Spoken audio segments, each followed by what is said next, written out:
Good evening. Welcome to Hastings Mystery Theater. I'm your host and mystery master, Randall Schaefer. Tonight we have another wonderful black and white murder mystery from the 1930s and 1940s, and we're going to change things up a little bit tonight. We want you, the viewing audience, to be the mystery masters. If you're watching this on YouTube, please write your comments on YouTube. Review the movie, whether you liked it, didn't like it. And if you're watching this on TV, look it up, Hastings Mystery Theater on YouTube, and then find the title of this movie. We're sure you're going to enjoy it. Have fun.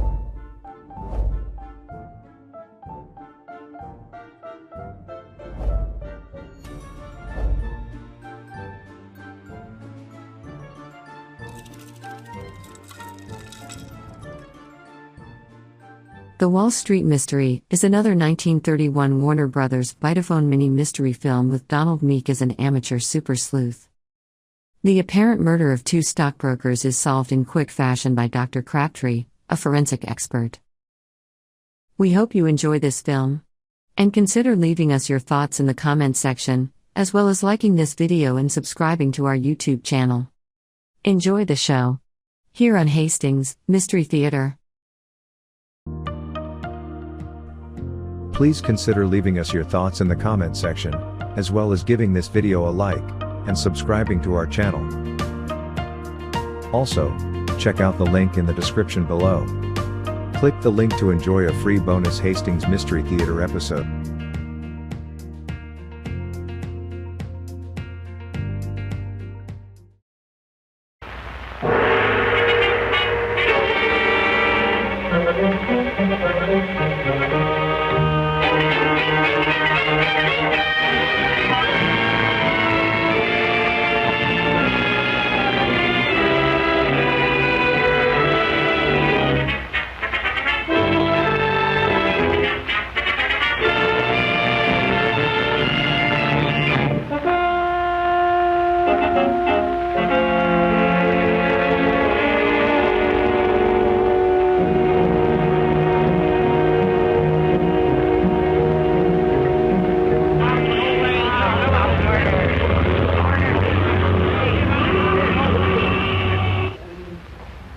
Place I cleanse and smiling, where the bells and the blammy, da-dee-dum-dee-da-dum, da-da-dee-da-dee-da-da.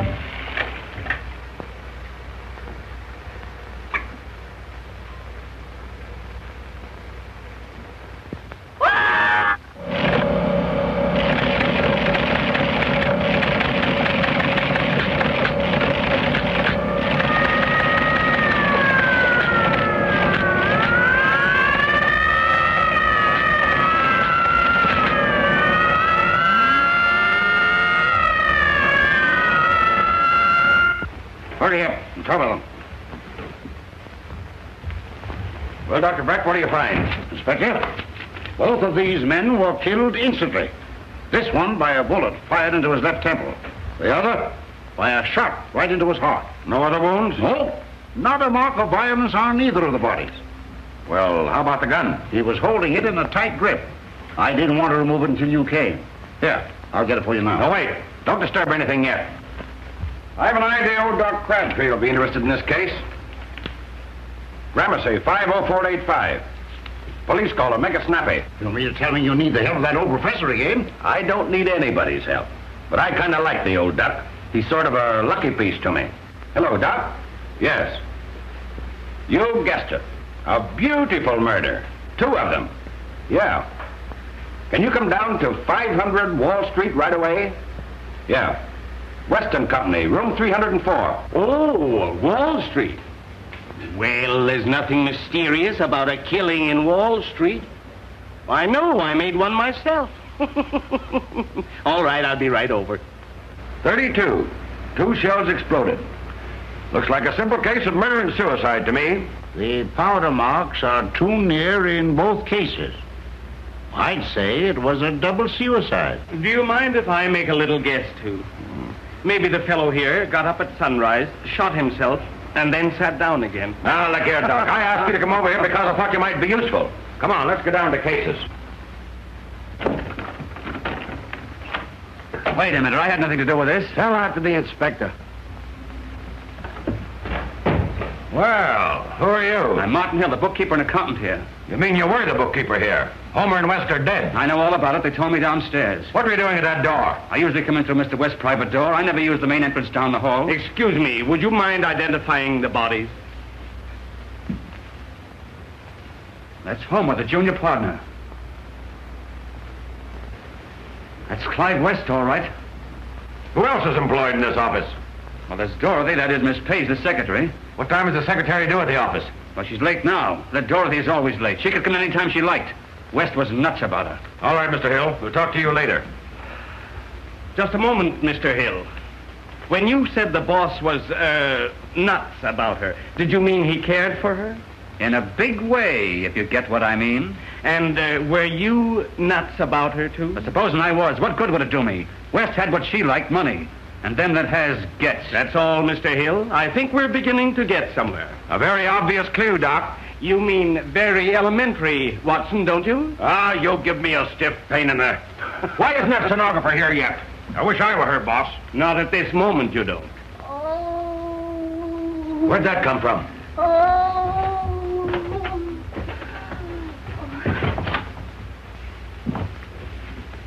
Take her over on that couch. Right. Get hold of it, Tom.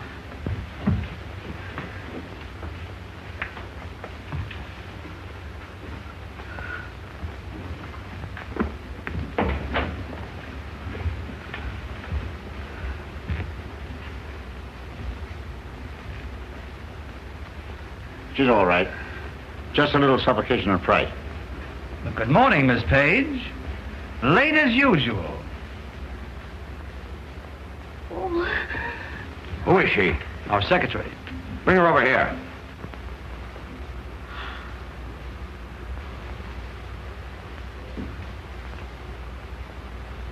So you're Miss Page. Well, maybe you can tell us who killed Homer and West. You were in that closet.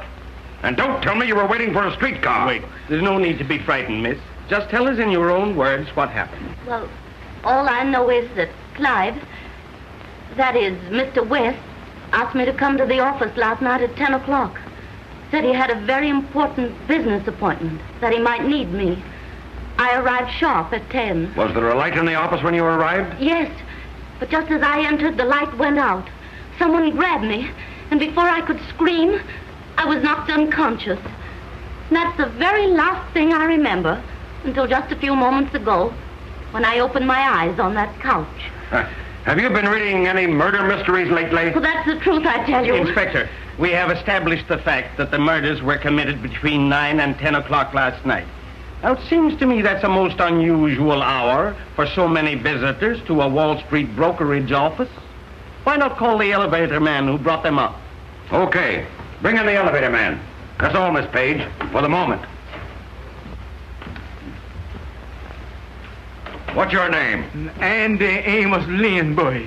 Is that your real name? Yes, sir. I was named Abraham Washington, but I done baptized myself for something more famous. What's your job here? I was the elevator man, and I don't know nothing. You don't, eh? Well, you refresh your memory a little about last night. Who did you bring up on the elevator to this floor about 10 o'clock? Yes, sir. Let me see. About 9:30, I brung up Mr. West, and about 10 o'clock, I brung up Mr. Homer. Maybe you'd better take a look at the bodies just to make sure. Excuse me, I ain't in no mood to look at no departed soul. Wait a minute. Control yourself. Come back here and answer my questions. Yes, sir. Did you bring anyone else up? Let me see. Yes, sir. There's Miss Page, Mr. West's secretary. How did you know she was his secretary? Well, they always had a lot of night work together. And then there's another man who goes up here about 10:30. I sees him round here plenty, but I don't know what they call him. What did he look like? I can't remember, Your Honor. Did you take any of these people down with you? No, sir.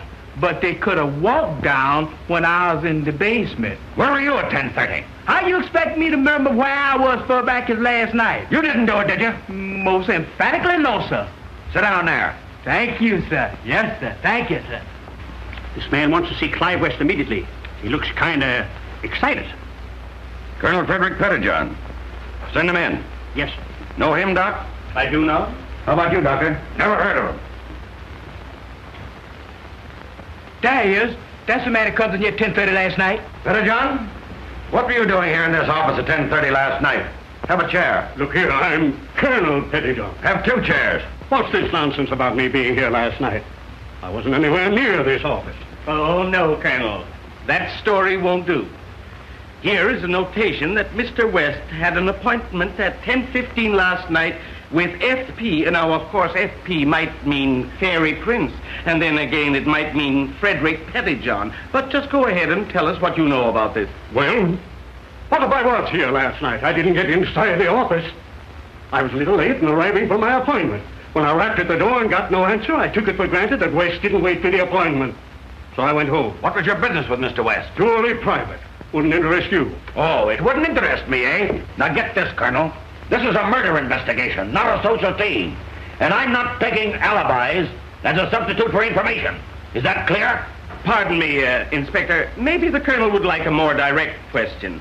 You bought a great deal of stock here on margin, didn't you? I did. What about it? And one particular stock collapsed the day before. I don't know what stock you mean. Oh, well, it doesn't matter. Let's call it garbage can preferred. But the fact remains that you owed West and Company a large sum of money. And if you had killed Homer and West and removed the records of your business transactions from their files, you could have saved yourself from bankruptcy. Or worse, couldn't you, Colonel? Yes, I could have, but I didn't. You've got nothing on me. Oh, Mr. Pettijohn, are you an Army colonel or are you from Kentucky?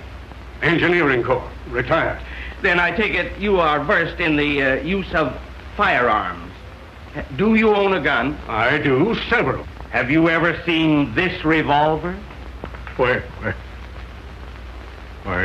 yes, I have seen that gun before. Yes, Colonel? That gun belongs to Mrs. Yes, Colonel, you were going to say this gun belongs to Mrs. Parnell, Mrs. Reginald Parnell, weren't you? How the deuce do you know that? Oh, I've gotten into the bad habit of talking with office boys, porters, and bookkeepers. Am I right, Colonel? Yes, I have. I'm afraid so. You see, Mrs. Parnell, West, Homer, and myself were partners in a rather large pool.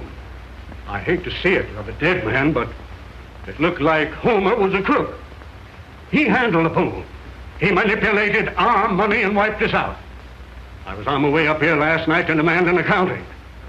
There was no answer at the door, so I left. If you don't mind, Inspector, I think I'll pay a little visit to Mrs. Parnell. By the way, where does Mrs. Parnell live, Colonel? At my hotel, the Ambassador. Thank you. And I'll just take this gun along. If you have no objections, Inspector? Well, not yet I haven't, but what are you up to? Up to my neck in clues. I'll be back shortly.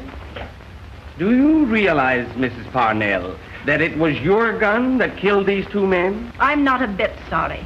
They took me for every cent my ex-husband settled on me. Now I've lost everything except my vote, and you can have that. But then I can't expect your type to understand Wall Street. Oh, yes, I do. I know the thrill. I once dropped a nickel in a phone box and got back 20 dimes. Isn't that Wall Street? Well, I haven't gotten back a red cent. And so you threatened Edwin Homer when he came here yesterday. That's a lie. I admit Homer was here last night. I told him I wanted my money. He gave me a lot of alibis. He saw the gun lying on my table. Thought I was threatening to shoot him and made a grab for it. Said it would be safer with him. Any idea where he went? Well, he said he was going down to the office and get his partner West to do something about raising that money. That's all I know. Now, please go. I'm a nervous woman. Pardon me. Do you mind spraying a little of that this way? Thank you. Do you mind telling me where you were at 10 o'clock last night? At 10? Yes. Why, I went to bed. Any witnesses? Yeah. My Pekingese. Oh. Thank you. And now, if we need your testimony, we'll send for you. For both of you. Good day.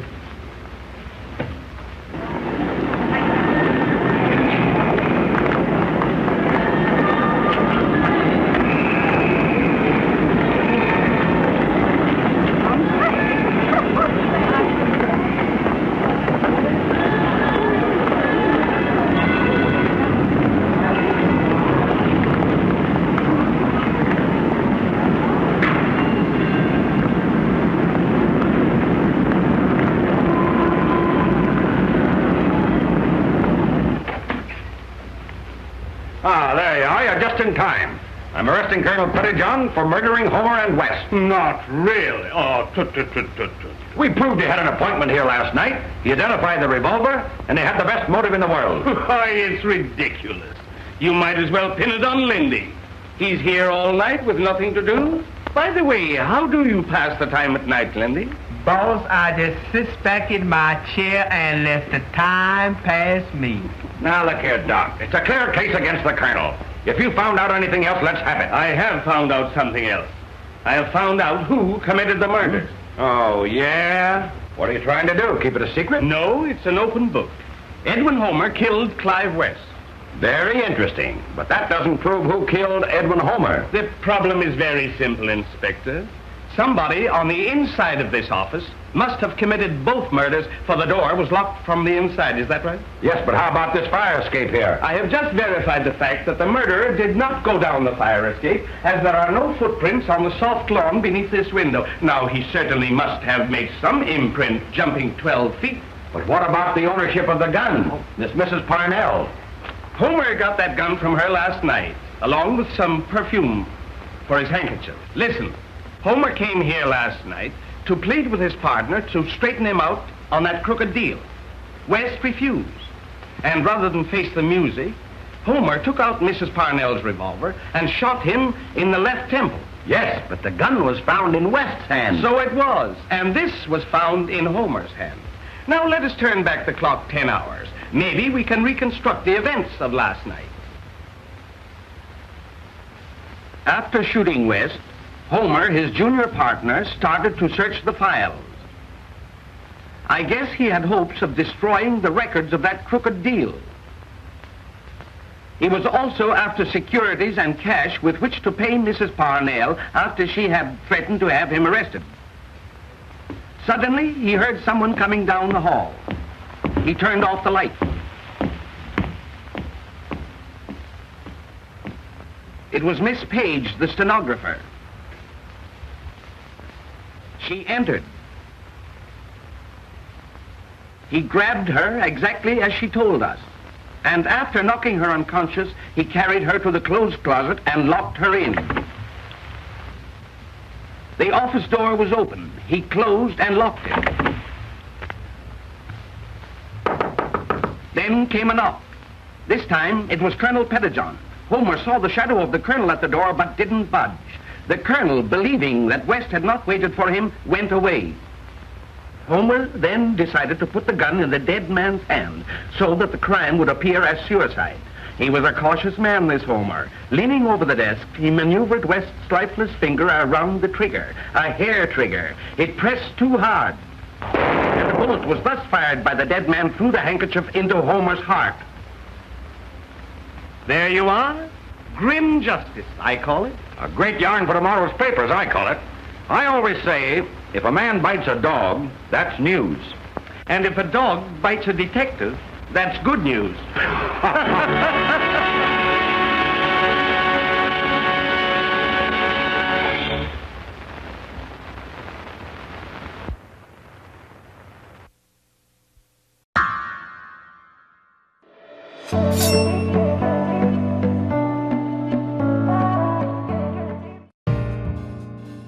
Greetings. We hope you enjoy watching Hastings Mystery Theater and the film you just viewed. Randall Schaefer, his wife Judy and program manager Dan LeClaire combined efforts to bring these productions to you, free of charge and almost always without ads. We love seeing the comments you leave about our movies in the comments section under each video production. This means so much to us. Also, Randall appreciates receiving and responding to your many emails. Thank you viewers, for liking, commenting and subscribing to our channel, and hit the notification bell so you won't miss an upload. Blessings to you from Hastings, Michigan, USA. Life is a mystery.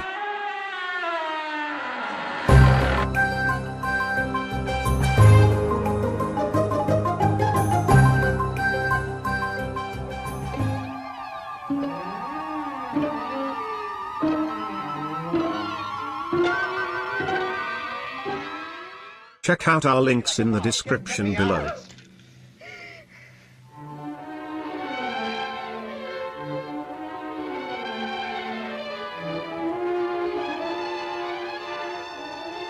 We love classic movies.